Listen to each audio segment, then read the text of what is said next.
घर में सुबह से बहुत चहल पहल थी। ऐसा लगता था जैसे कोई त्योहार मनाने की तैयारी चल रही हो। सभी सदस्य अपनी अपनी सुविधाओं के अनुसार काम में लगे हुए थे। कोई घर की सफाई, कोई बाजार का काम, तो कोई किसी और काम में। और काम से ऐसा लग रहा था जैसे घर में बहुत बड़ा फेरबदल हो रहा हो। पूनम कॉलेज से जब लौट कर आई तो उसे ऐसा लगा जैसे कोई पार्टी की तैयारी चल रही हो। किताबें रखकर वो किचन में गई और माँ से पूछने लगी, माँ, आज घर में क्या हो रहा है? कुछ खास तैयारी है? कोई आ रहा है क्या? माँ ने उसे प्यार भरी नजरों से देखा, उसके सर पर हाथ फेरा और बोली, हाँ, तुझे देखने लड़के वाले आ रहे हैं क्या? उसके मुंह से आवाज निकली, इतनी जल्दी क्या है माँ? अभी तो मेरी एजुकेशन भी नहीं हुई। हाँ बेटे, एक अच्छा रिश्ता है तेरे लिए। तेरे पापा के ऑफिस के कोई अफसर हैं, उन्होंने अपने बेटे के लिए तेरा हाथ मांगा है। माँ ने बड़े उत्साहित स्वर में उससे कहा, लेकिन अभी मेरी पढ़ाई ही पूरी नहीं हुई। अभी शादी की क्या जल्दी है? मैं अपने पैरों पर खड़ी होना चाहती हूँ। माँ शायद इस रिश्ते से बहुत खुश थी। बहुत बड़ा घर है, बहुत पैसे वाले लोग हैं, तू बहुत खुश रहेगी पूनम। पूनम की समझ में नहीं आया कि माँ को कैसे समझाए। वो बाहर आई और ड्राइंग रूम में पापा के पास पहुंच गई। पापा, ये सब क्या सुन रही हूँ मैं? आपने मेरी शादी के लिए ये सोच लिया अभी से? पापा का चेहरा भी खुशी से दमक रहा था, मानो कोई मनमांगी मुराद मिल गई हो। हाँ बेटा, मैंने भी सोचा था कि तुम पढ़ लिख कर अपने पैरों पर खड़ी हो जाओगी, तब तुम्हारी शादी करूँगा।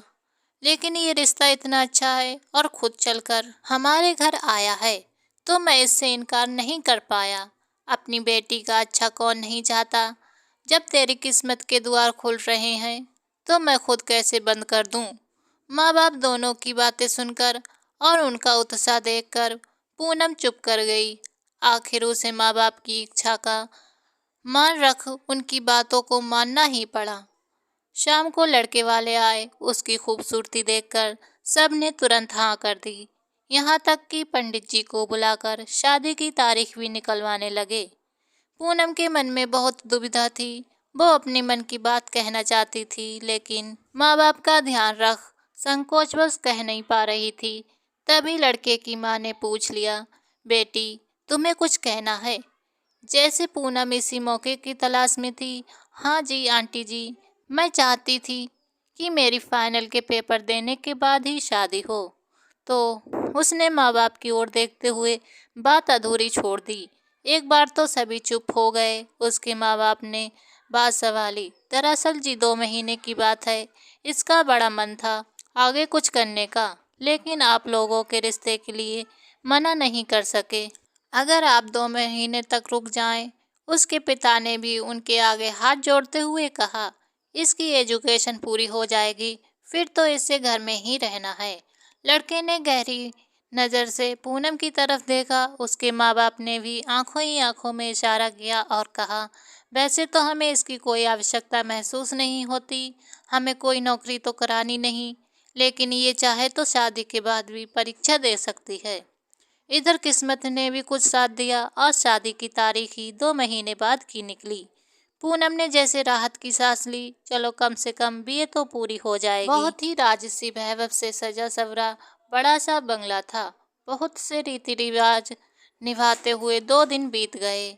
शादी के 2 दिन बाद बहुत बड़ा रिसेप्शन उसके ससुराल वालों ने किया, लेकिन उसे ये जानकर बड़ा दुख हुआ कि उसके माँ बाप को वहाँ बुलाया नहीं गया था। अंदर ही अंदर उसने अपने को बड़ा दुखी महसूस किया और अपने पति नितिन से इस बारे में बात की।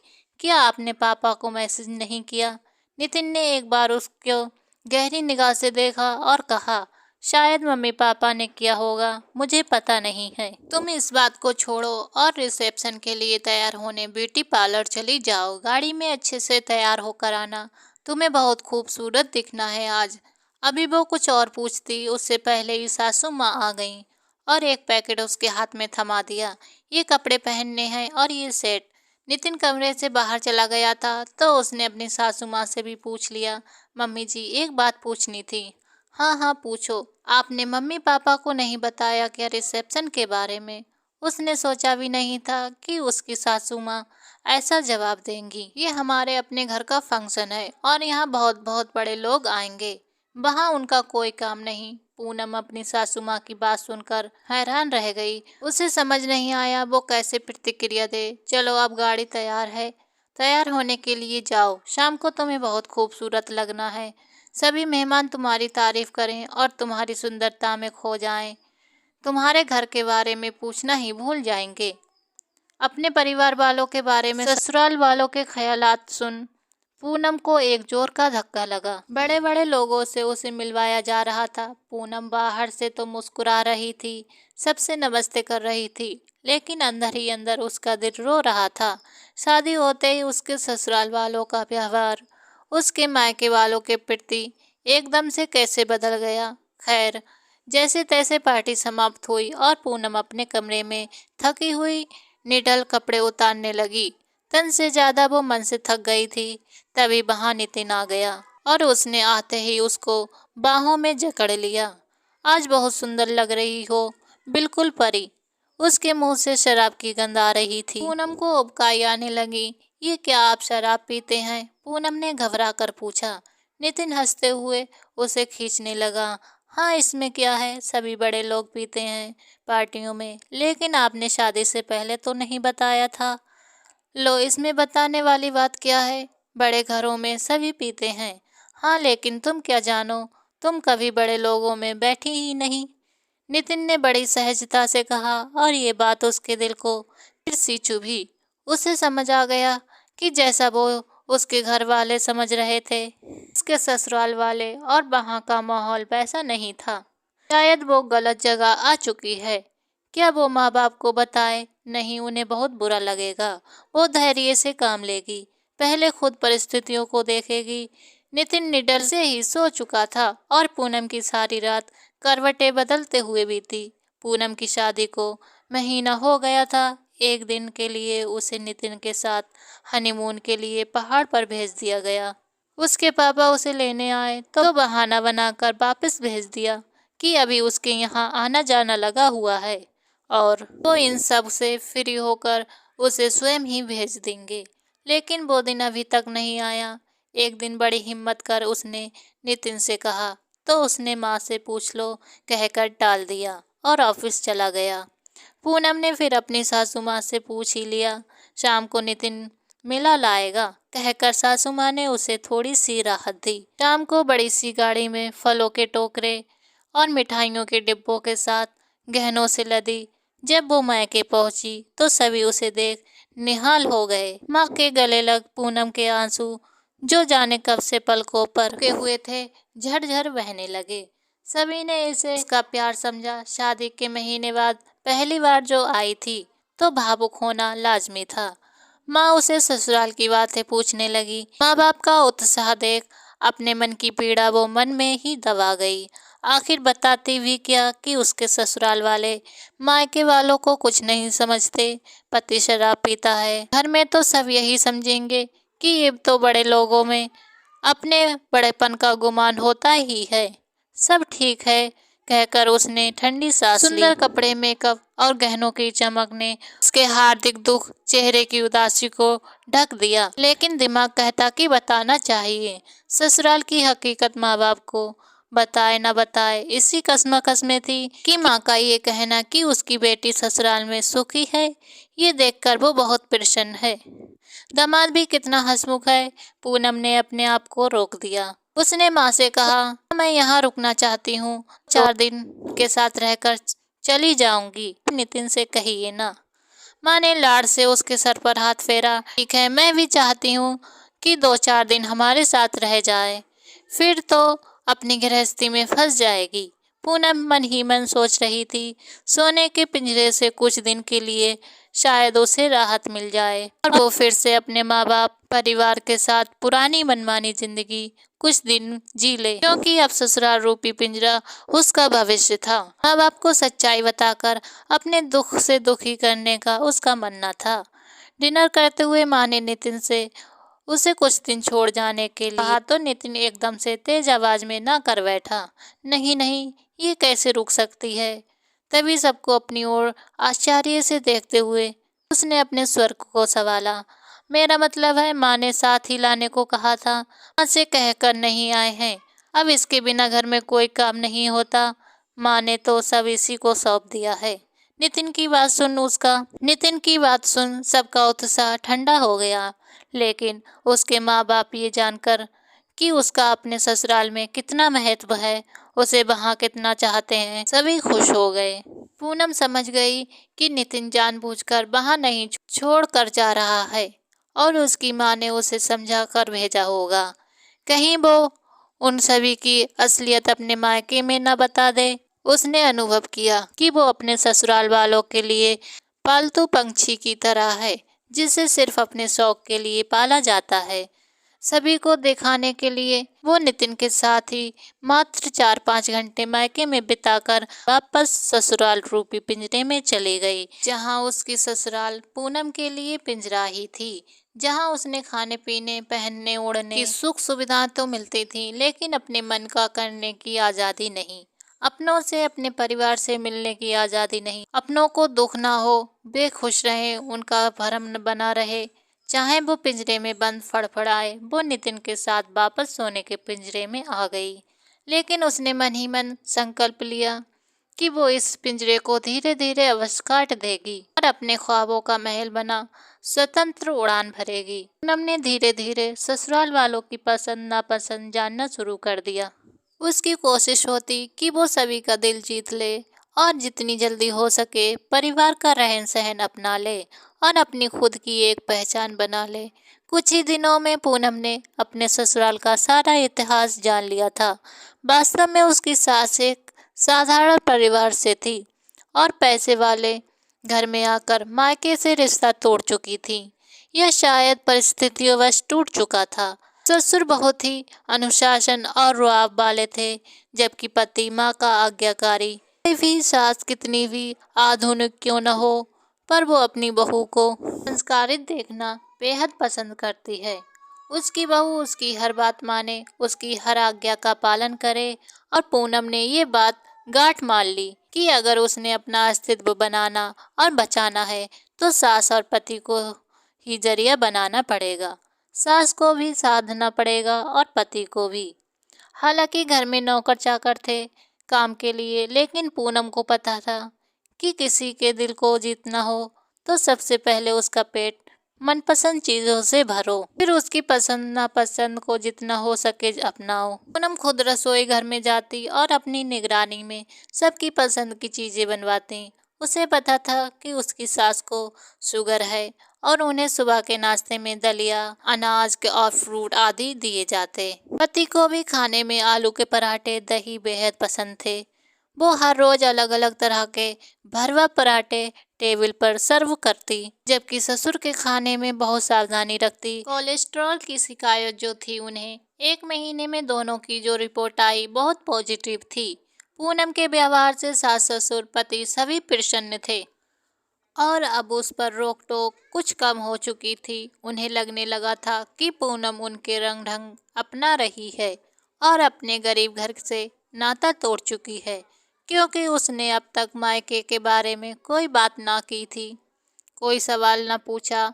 हालांकि सजने संवरने में पूनम को ज़्यादा रुचि नहीं थी, लेकिन इतना वो जानती थी कि शादी के बाद पति पत्नी को सजे सवरे रूप में देखना ज़्यादा पसंद करते हैं।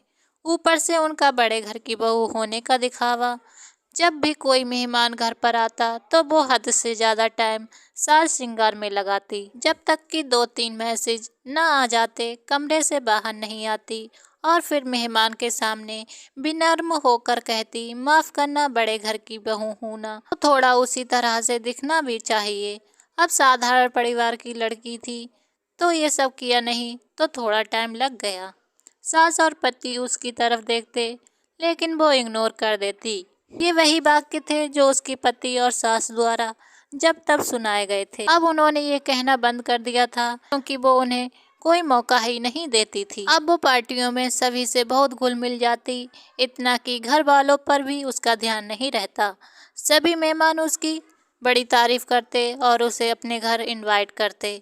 कभी पति के दोस्त उसके पति को अपने साथ लाने को कहते, तो कभी सास की सहेलियां उसकी तारीफ करती। तुम्हारी बहू बहुत समझदार और सुंदर है, बहुत किस्मत वाली हो। अपने से ज्यादा बहू को तवज्जो मिलते देख सास का चेहरा बुझ जाता और औरतों वाली ईर्ष्या उसकी सास के मन में पैदा होने लगी। उन्हें लगने लगा बहू एक ही महीने में कुछ ज्यादा ही आधुनिक होती जा रही है। उनके घर के रीति रिवाज, खान पान और तौर तरीकों को कुछ ज्यादा ही अपना लिया है। घर में भी नौकरों से काम लेना और घर के छोटे मोटे फैसले वो स्वयं ले रही थी। उन्हें घर में अपना स्थान कम होता लगा। जब भी वो टोकती वो हमेशा कह देती, मम्मी मैं बेशक छोटे परिवार की हूँ, लेकिन सीखने में मैं आप पर हूँ। आपने मेरे को चुनकर भूल नहीं की। मैं आपको दिखा दूंगी, आपकी पसंद नंबर 1 है। आपकी सभी सखी सहेलियाँ आपसे ईर्ष्या करेंगी। अब इस पर वो आगे कुछ न कह पाती। 4-5 महीने हो गए थे, परंतु उसने एक दिन भी मायके जाने के लिए नहीं पूछा। दरअसल ब्यूटिशियन के यहाँ जाने का कहकर वो 2 बार मायके हो आई थी और मायके वालों को समझा भी दिया कि सासू ने सारे घर का भार उससे संभलवा दिया है और रोज कोई न कोई पार्टी रहती है तो ज़्यादा समय के लिए वो नहीं आ सकती। मायके में सभी उसको ससुराल में खुश देख प्रसन्न थे। तीज से एक दिन पहले अचानक उसके पिता उसे लेने आ पहुँचे। वो देखकर बहुत खुश हुई, पर उसने सास के सामने कोई प्रतिक्रिया नहीं दी और न ही उत्साह प्रदर्शित किया। वो अपनी योजना में कमजोर नहीं पड़ना चाहती थी। वो जान गई थी कि अगर उसने अपने मायके का मुंह दिखाया तो ससुराल वाले उसे वहां से दूर रखने की कोशिश करेंगे। पिता ने उसकी सास से उसे ले जाने के बारे में कहा तो वो बीच में ही बोल पड़ी, पापा मैं नहीं आ पाऊंगी इतने दिनों के लिए। मम्मी जी सोशल कामों में बिजी रहती हैं, घर में पार्टी वगैरह का इंतजाम भी देखना होता है। मम्मी जी के भाई आएंगे राखी पर। और बात अधूरी छोड़ उसने आगे कहा, आप शिवम को भेज देना। उसकी सास उसको बोलते देख हैरान रह गई। पूनम इतनी जल्दी इतनी ज़्यादा बदल गई कि मायके भी नहीं जाना चाहती। नहीं नहीं पूनम बेटे, हम मैनेज कर लेंगे, तुम कुछ दिनों जाकर रह आओ। वैसे भी शादी को 6 महीने हो गए और तुम एक दिन भी जाकर रह नहीं पाई मायके। उसको हैरानी में डालते हुए उसकी सास ने मुलायमियत भरे स्वर्ग में कहा।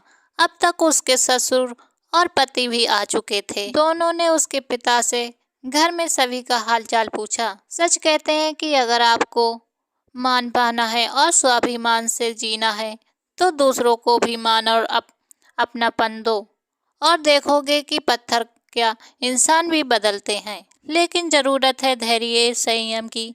परंतु परिस्थितियां विपरीत होने पर साथ में बुद्धि और चतुराई भी चाहिए। आने का कारण जान ससुर ने सहमति दे दी, पर नितिन थोड़ा चुप हो गया। सासू की आज्ञा पाकर पूनम कमरे में आकर पैकिंग करने लगी। मन ही मन वो बहुत खुश थी। सासू भी पीछे से आ गईं। पूनम ने पूछ लिया, क्या मैं सच में इतने दिनों के लिए जाऊं? क्यों, तुम्हारा मन नहीं लगेगा वहाँ, या तुम्हें यहाँ के ऐशो आराम की आदत पड़ गई है? सास ने व्यंग होते हुए कहा, अब बहू तो आप ही की हूँ, ऐसे वालों की कभी गरीबों से निभी है क्या? वैसे भी गरीब मायके वालों से संबंध रखने से क्या फायदा, सभी ऐसा करते हैं। तो उसने एक तीर निशाने पर मारा। सास ने भौचक्का होकर उसे देखा, पर उसके चेहरे पर कोई भाव नहीं था। उसने आगे जोड़ा, वैसे मम्मी आपके मायके वाले कहाँ रहते हैं? शादी में नहीं देखा मैंने। तुम्हारे पापा को चाय नाश्ता करवाती हूँ। ओ हाँ, वो तो मैं भूल ही गई, हमारे यहाँ मेहमानों का बहुत ख्याल रखा जाता है। पूनम ने एक और तीर फेंका। जैसे ही वो जाने को मुड़ी, पूनम पूछ बैठी, मम्मी जी अब मुझे वहाँ सभी के लिए भेंट भी तो ले जानी होगी। आखिर बड़े घर की बहू हूँ तो घर का मान तो रखना पड़ेगा ना। हाँ मैं अभी इंतजाम करवाती हूँ, कहकर वो जल्दी से मुड़ गईं। कुछ देर बाद उसकी सास वापस कमरे में आई और एक साड़ी और श्रृंगार का सामान देकर तीज के व्रत विधान समझाने लगी। तुम्हारी पहली तीज है जो मायके में ही मनाते हैं। उसने झुककर आशीर्वाद लिया और सभी सिर माथे लगाकर अपने सूटकेस में रख लिया। बहुत से तामझाम के साथ उसकी सास ने गाड़ी में बैठाकर उसे मायके के लिए विदा किया। पूनम मायके में आ गई। उसने एक निश्चितता की सांस ली। अब वो एक पड़ाव पार कर चुकी थी। पिंजरे के रखवाले ने ही उसको पिंजरे से बाहर भेजा था। पिंजरा अब खुलने लगा था। अब बस एक दो कदम और मंजिलों से पास आती लगी। अभी 4 दिन भी नहीं बीते कि सास का फोन आ गया कि उसके बिना ससुराल में कोई रौनक नहीं है। जो सिस्टम उसने खाने पीने का, घर का सेट किया हुआ था, वो सब बिगड़ रहा है। उसने पूछ लिया, वापस आ जाऊं क्या मम्मी जी? नहीं नहीं, अब तो त्योहार करके ही आना। शादी के बाद पहली बार राखी है ना तुम्हारी, सास ने जल्दी से कहा। हफ्ता होते होते नितिन का भी फोन आ गया। पति के स्वर्ग में मायूसी थी। और कितने दिन बाद आओगी? पूनम को भी याद तो आ रही थी, लेकिन वो ये कहना नहीं चाहती थी। मैं क्या करूं, मम्मी जी ने ही भेजा है, मैं तो आना ही नहीं चाहती थी। आप मम्मी जी से बात करो। आज वो अपनी सहेलियों के घर आई हुई थी। जब उसके भाई का फोन पहुंचा, जी आए हुए हैं, उसे हैरानी हुई। घर आई तो देखा नितिन सभी के साथ हंस हंस के बातें कर रहा है। ये वो वाला नितिन नहीं था जो पहली बार आया था। ये शायद उसकी बातों का असर था जो उसने नितिन से कई बार बातों बातों में कही थी कि जो भी मेरे माँ बाप को सम्मान देगा, मेरे दिल में उसके लिए मान सम्मान और प्यार होगा। एक बार नितिन ने कहा, वो ऐसा क्यों कह रही हो? तब उसने कहा, क्यों, क्या आप नहीं चाहते कि आपके माँ बाप को सभी से मान सम्मान मिले और जो उनका मान सम्मान करते हैं वो आपको अच्छा लगता है? मैं भी तो आपको तभी अच्छी लगती हूँ ना। उसने उसके मन को टटोला। वैसे मुझे भी अच्छा लगेगा। नितिन शायद उसका इशारा समझ गया था कि पूनम कहना क्या चाहती है, और आज वो उसके व्यवहार में दिख रहा था। उसने आंतरिक खुशी महसूस की। पति का प्यार तो सबको चाहिए, पर माता पिता का सम्मान भी करे, ये भी हर बेटी चाहती है। और आज ये दिख रहा था। मन का बंद पिंजरा शायद खुलने लगा था। बाप के कहने और भाई की जिद पर नितिन ने वहीं रुकने को कहा तो उसने टोक दिया, मम्मी पापा नाराज होंगे, मैं फोन कर देती हूँ। उसने उसकी ओर देखते हुए जवाब दिया। सुबह नाश्ते के बाद नितिन चला गया और पूनम को अपनी मंजिल नजदीक नजर आने लगी। टीका कर उसने राखी बांध भाई की आरती उतारी। ऑफिस के बाद नितिन उसे लेने आ पहुंचा। उसने आगे की प्लानिंग कर रखी थी। लंच करके वो ससुराल चली। अंदर पहुंची तो सास ने खुशी खुशी उसके घर का हालचाल पूछा और उसके वापस आने पर खुशी जाहिर की। उसने पैर छूकर सासू माँ का आशीर्वाद लिया और पूछा, क्या आप अपने भाई के राखी बांध आईं? उसकी बात को सुन वो चुप हो गई, शायद कुछ उदास भी। नितिन अपने कमरे में जा चुका था। तभी बेल बजी। उसने बढ़कर दरवाजा खोला। उसकी उदासी आज दूर हो जाएगी मम्मी, उसने मन ही मन कहा। कौन है कहकर उसकी सास वहां आ गईं। दरवाजे पर भाई को देख अपने स्थान पर जड़ के रह गईं। आज 10 साल बाद वो अपने भाई को देख रही थी।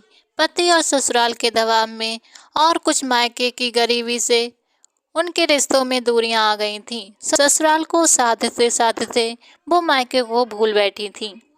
फिर 10 साल पहले माँ बाप के जाते ही ये दूरियां रिश्ते टूटने का कारण बन गईं। न वो मायके जाती थी, न ही भाई बहन के तेवर देख यहाँ आता था। अचानक भाई को सामने देख इतने सालों से अंदर भरा दुख आंसुओं के जरिए बाहर आ गया। के दिन वो हमेशा भाई को याद करती थी। अहंकारवश कभी भाई से मिलने की पहल नहीं की। भैया ते हुए वो भाई की तरफ बढ़ी, लेकिन फिर अपने कदम पीछे खींच लिए। भाई ने बहन को देखा। नाराज है सुमी। सुमी चुप रही। तब तक पूनम थाली में राखी और मिठाई रखकर ले आई। भाई बहन का रूठना मनाना बाद में मम्मी जी, पहले राखी बांधकर मामा जी की आरती करिए, पूनम ने बोला तो सिमी की आंखों में आए आंसू झरझर बहने लगे, मानो अंदर का सारा अहंकार पिघल कर बाहर आ रहा हो।